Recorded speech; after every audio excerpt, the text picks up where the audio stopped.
So finally भवन के दर्शन करने के बाद में हमने सोचा अब हम फाइनली रेस्ट ले सकते हैं। बट मम्मी का तो कुछ और ही प्लान था। उन्होंने बोला बेटा अब हम जाएंगे भैरव बाबा के दर्शन करने के लिए।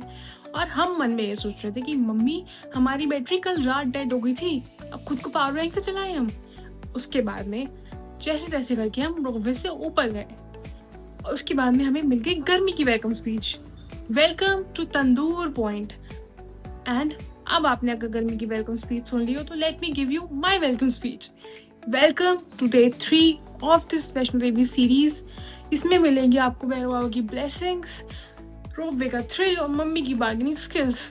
तो शुरू करते हैं इस व्लॉग को। Wait guys, let me give you the disclaimer also. इस व्लॉग के सभी कैरेक्टर्स रियल है और मम्मी का मूड अनप्रेडिक्टेबल है। So watch it on your own risk.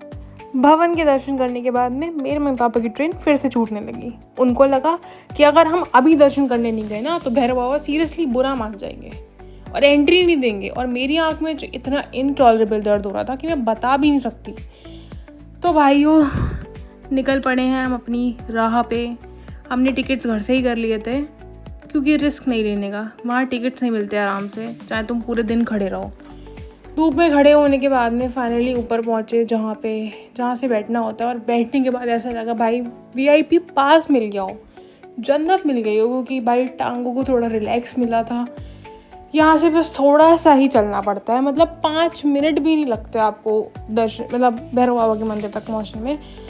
फिर हम लोग फाइनली ऊपर पहुँचे और स्टेयर से चढ़ के गए अंदर मंदिर में। और ये मंदिर से व्यू था बाहर का, इतना सुंदर लग रहा था भाई सब कुछ।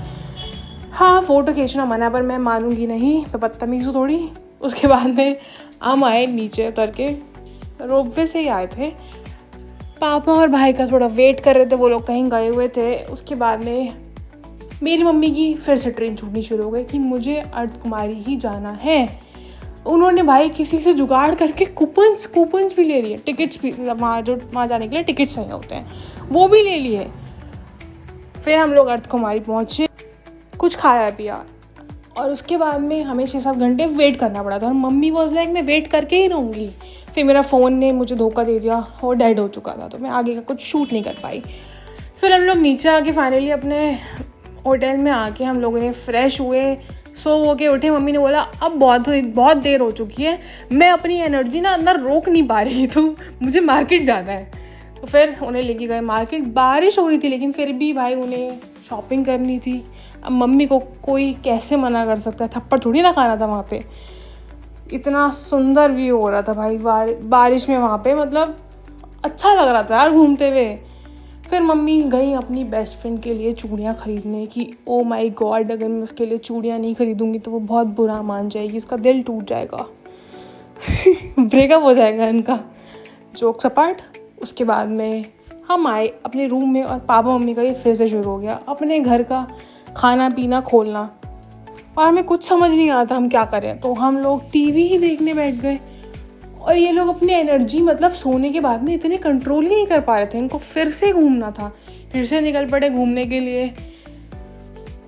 और फिर मम्मी को ऐसा हो गया कि अब तो मुझे केसर भी खरीदना है, अगर मैं यहाँ आई हूँ तो मुझे केसर ज़रूर लेना है। और इन भैया ने इनको अपनी ऐसी सेल्स स्किल दिखाई कि मम्मी ने केसर छोड़ो भाई, ड्राई फ्रूट्स हर चीज़ खरीद ली भाई। See you in the next one. तब तक सब्सक्राइब कर दो वरना मम्मी की वर्चुअल चप्पल तैयार है।